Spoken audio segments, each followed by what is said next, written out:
This week on ANN, we have an update from the church's Unity Oversight Committee. The Medical Cadet Corps are revitalized during a special service in Puerto Rico. And we have information about a new app that translates the Adult Bible Study Guide into 29 languages. These stories and more coming up.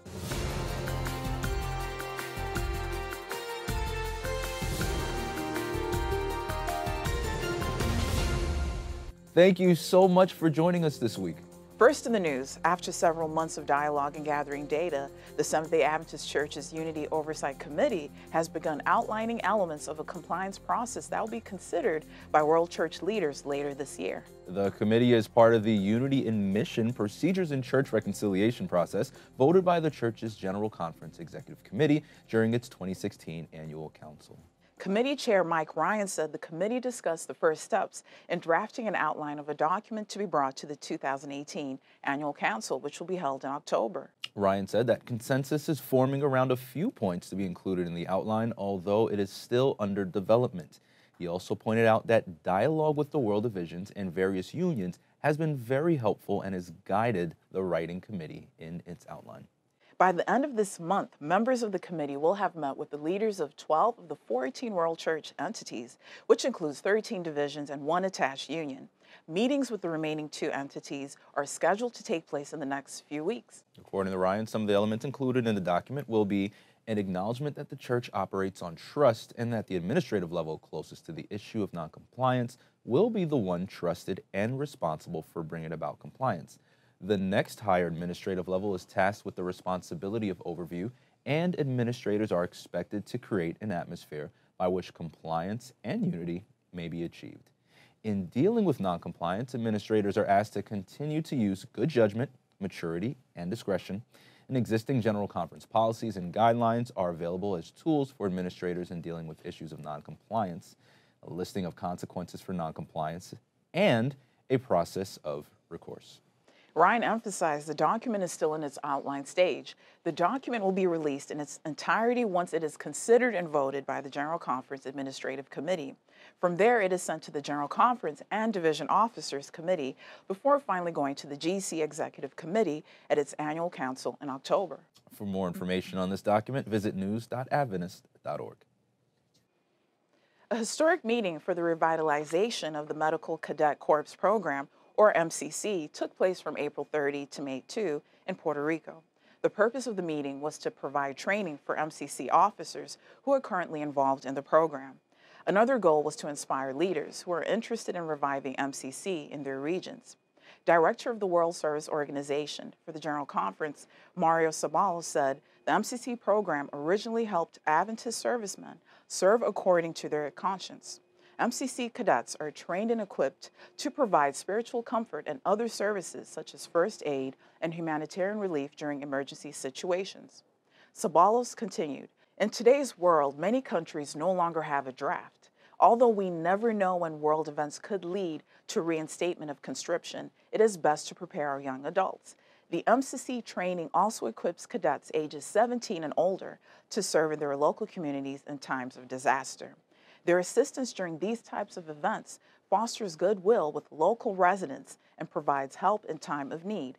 During the recent training week, MCC officers attended presentations on operations and organization, senior military leadership protocol and ethics, along with discussions on the qualities of executive leadership and flag officer etiquette.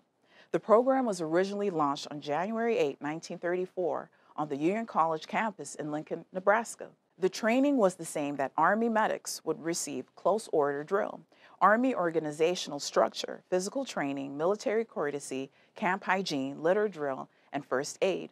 MCC cadets have trained and served in Brazil, Cuba, Puerto Rico, Mexico, the Dominican Republic, the Philippines, Korea, and China. Many of its graduates served their nations in times of war and peace. For more information on this program, visit news.adventist.org. An Adventist church pastor has turned his talents to app development by helping make the Sabbath School Adult Bible Study guides available in multiple languages for phones and tablets. Jared Martin, associate pastor at Mount Gravatt and Brisbane Fijian churches in Queensland, Australia, has been working on the project since 2016. Martin and his wife were based at an Adventist boarding school in Scandinavia and didn't have access to a printed version of the English Sabbath School Bible Study guides. Martin said as he was searching for solutions, he met Vitaly Lim, a software developer from Canada and the head developer of a new open-source Sabbath School app for Apple and Android. Martin had never made an app or done any type of coding, but jumped on Google, read lots of how-to websites, and watched YouTube videos to learn how to contribute to the app. Fast forward to 2018, and he is a regular contributor to the app, adding in English, Danish, and Fijian study guides. Martin says everyone who works on the app is a volunteer. There are 10 regular contributors from across the globe, aged 25 through 30. The Sabbath School Bible study guides are currently available in 29 languages, including Spanish, Chinese, Korean, Malay, Indonesian, and Russian. It is hoped that more South Pacific languages will soon be added to the app. The free Sabbath School app by Adventech is available from Google Play and the Apple App Store. A web version of the app is also available, sabbath-school.adventech.io. Nearly 1,000 children and their chaperones filled the campus lawn of Loma Linda University Children's Hospital during the 33rd Annual Children's Day, Wednesday, May 9. The free event designed for children ages 3 through 8 was attended by children from at least 10 schools and daycares in the Inland Empire. The Inland Empire is a phrase given to define a region in Southern California. Since 1985, Children's Day has been providing hands-on learning activities to give children non-threatening exposure to a hospital setting. Organized by Loma Linda Children's Hospital's Child Life Department, the event offered various booths designed just for children, including a fire safety booth provided by the Department of Environmental Health and Safety, a teddy bear clinic where children were encouraged to bring their own doll or teddy bear for a checkup, and Dr. Hayes' Venomous Creatures held a show and tell session with an array of creatures, including rattlesnakes, lizards, and scorpions. Loma Linda University Health sent this video.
For more information, visit news.llu.edu. Up next, a special report from the recent meeting of the Bible Correspondence School. I didn't appreciate God as the champion of freedom until I had the chance and opportunity myself to make decisions over someone else's life. On a daily basis, I decide what happens in someone's life, either in a criminal context, if someone is in front of me on a charged crime and I need to sentence them, or if someone is in front of me on a family matter and I need to decide how the family is going to be run, who will gain custody of the children. It is at that point that I realize that the true champion of freedom is God. Because when I make the decision every day, I'm telling somebody what's going to happen. I am impressing upon them my decision for their life. The ultimate champion of freedom is God. He's not imposing anything on us. All he is saying is, here is my love. Will you choose it?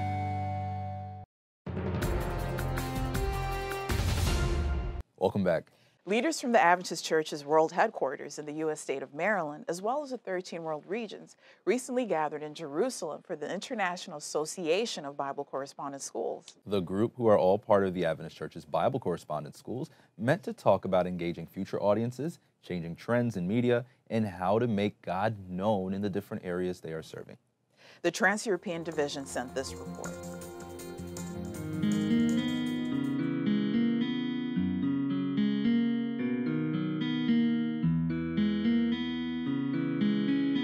I'm standing by an olive tree, which is a traditional place of pilgrimage rest as the pilgrims were heading to Jerusalem, to the Holy City. they would stop here looking over the brow of the hill and seeing their destination, and they would rejoice. We're rejoicing today for a different reason, because leaders of the Bible correspondence schools from around the world have gathered here in Jerusalem to talk about strategy, to see a way forward, to see about implementing new ideas to do with the internet and changing trends in media, and to basically share how together, how as a group, we can better make God known in the places that we're serving. But don't take my word for it, let's actually talk to some of those who've been involved in the process.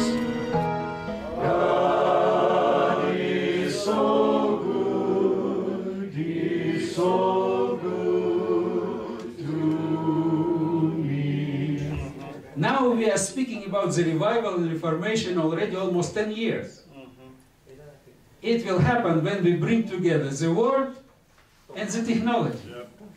And we spoke about the technology here, and we spoke about the word here. We need to bring the two together. Well, every 5 years we meet together as coordinators of Bible schools around the world so that we can talk about ways that we can collaborate together, we can share resources. So I learned more ideas of making disciples. Сегодня я вижу, как заочная библейская школа And right now I see like a Bible correspondence school может расширять свои границы can open the boards и донести весть Евангелия людям, живущим в этом мире. and reach all the people in this world. There are about 140 Bible schools and affiliates in 127 countries around the world. And most of them began as correspondence Bible schools somewhere probably in the last 50 to 70 years.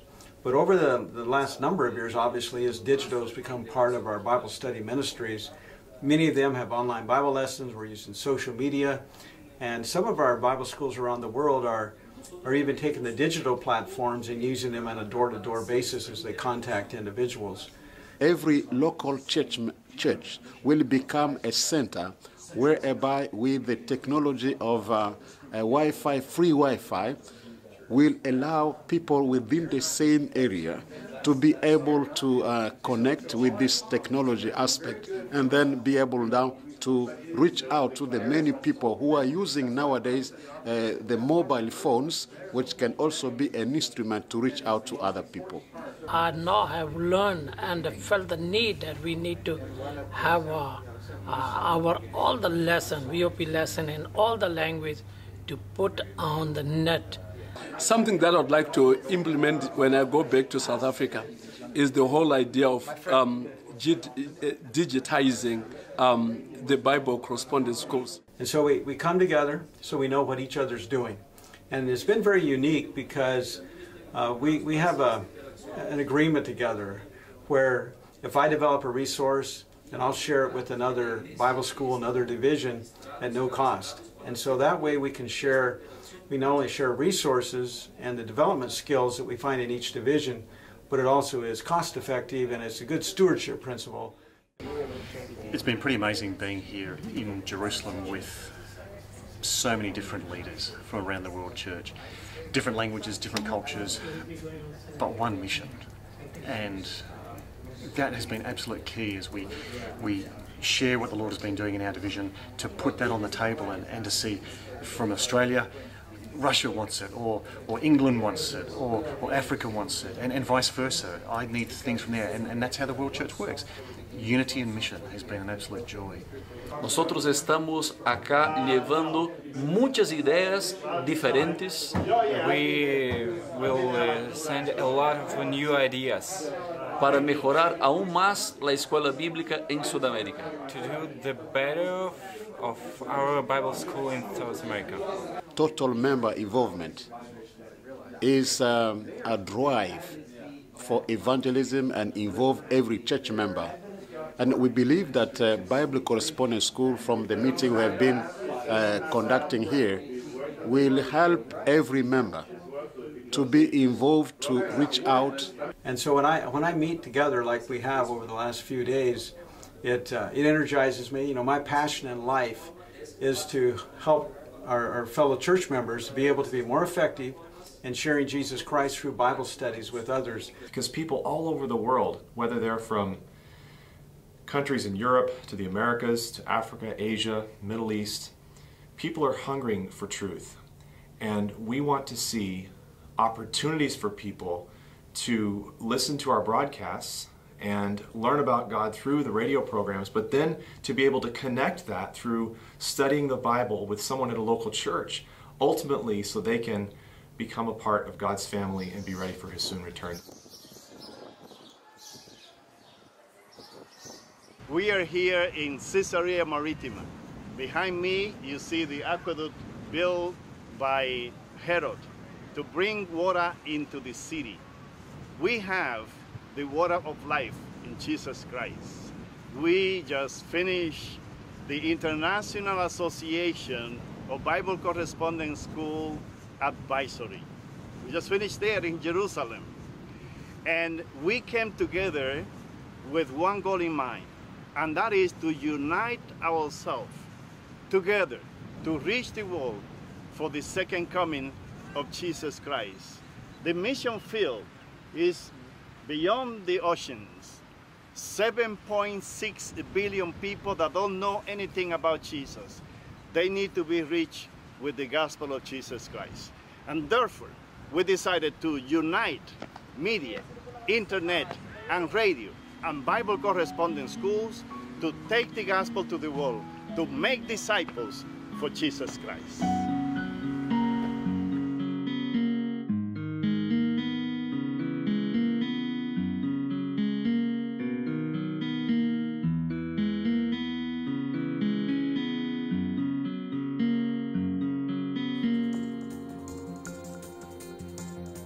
Coming up, Emily Mastrapa is here with a new way you can keep up with religious liberty events and themes. But up next, we finish the story of Tony and Irene, a couple who heeded God's call to a remote part of Alaska. Frightening fact. The forecast, plenty of sun. Not fooling anybody. What did you do with the rock? Metabolic syndrome is high blood pressure, obesity, and resistance to insulin, and is related to, well, a quick trip 6 feet under. Physical activity can help keep you from dying, but most everyone isn't taking this thing called exercise to heart.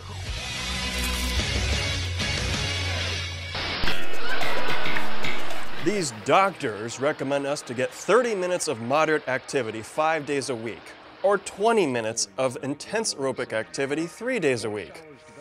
Give me a couple days to digest those numbers and these potato chips, and I'll get back to you on that one. But there's hope!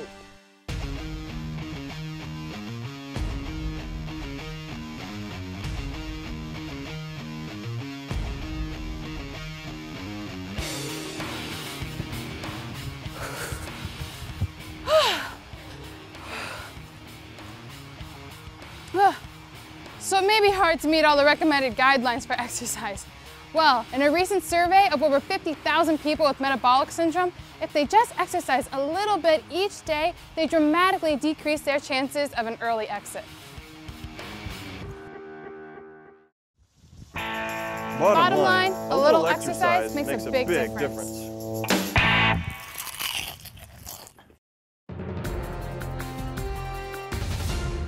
Welcome back. Tony and Irene are a young couple who fully accepted God's call to the last frontier. This week, they shared the rewards and challenges of mission work in Alaska. Adventist Mission has more.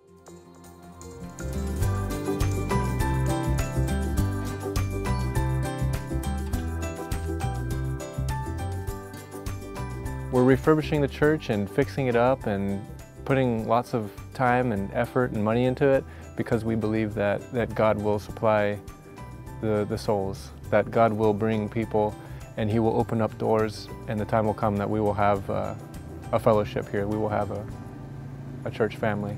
The work needs to be done patiently, and prayers for opportunities are made every day.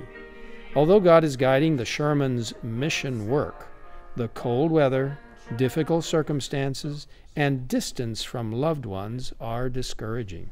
sometimes my wife and I are discouraged when we're here alone. You know, we sometimes feel that we're just kind of out here by ourselves, and we are tempted to feel like we're not making the impact, and no one is really with us, and no one is really supporting us. And there's been times that we felt like it would be nice to maybe move and join a different type of mission field where there's people who are working together more as a team. I'm kind of like seeing, you know, what are my weaknesses, you know, and that kind of like helps me to know, and at the same time, you know, God is kind of like helping me to work with it. I'm very impatient. I want things to happen, and if I want it to happen, I want it to happen. But living out here, you know, I learned that things doesn't happen when you want it to happen. One thing that has always given us hope is knowing that we're doing what God has asked us to do, and we've had comfort in that. To be a missionary is like leaving what you have behind and go somewhere different and getting out of your comfort zone.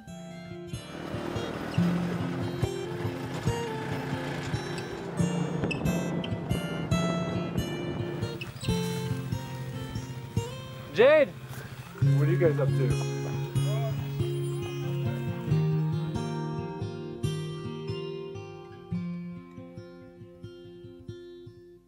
You know, the coldness of the water, the coldness of the icebergs, kind of reminds me about the coldness that can come in the heart when you feel lonely, separated from God. And yet the warmth of God's love and of His people can bring into your life a wonderful connection that will help you not to feel alone. The things that inspire Irene and I are, you know, there's a few different things, but God will oftentimes provide opportunities. He will open doors. He will actually cause things to happen that give us glimpses of what He's doing. You know, we'll start a new study, or someone will say something to us that gives us encouragement. We'll see some fruit of the relationships we're building with kids as well as with people in the community. You know, God will do something to help us see that His work is being accomplished through us, and that our faithfulness is pleasing to Him. The courage and faithfulness Tony and Irene have is contagious. Their determination to fulfill the mission is inspiring. God and His angels comfort them and motivate them to move ahead despite challenges. The faces, the sounds, the people, the landscapes, besides being so small and completely isolated, Shungnak is still a huge priority for Christ. The Shermans' example is a beautiful testimony of selflessness to revive the mission. They might be alone, but they are never by themselves. Jesus is everything. I mean, Jesus is the reason why I'm here. If not for Him, I won't be able to make it, you know, I won't be able to live here for 4 years. Jesus for me, He is everything. He's my friend. He is my encouragement. He is my strength. He's the one I go to when I'm hurt, when I even can't maybe even talk to my own family. He's the one I can speak to about every single problem I have. And He's the one who is changing me from the inside out.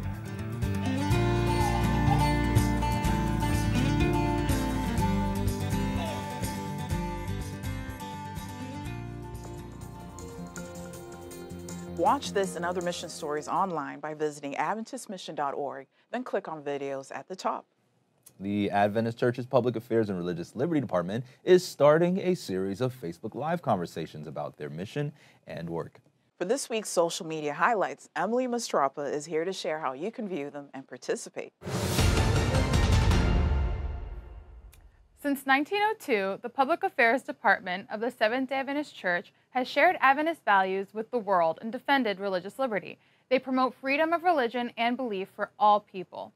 Dr. Ganoon Diop, Director of Public Affairs and Religious Liberty, or PARL, for the Adventist World Church, is launching a series of Facebook Live conversations about the mission and work of PARL.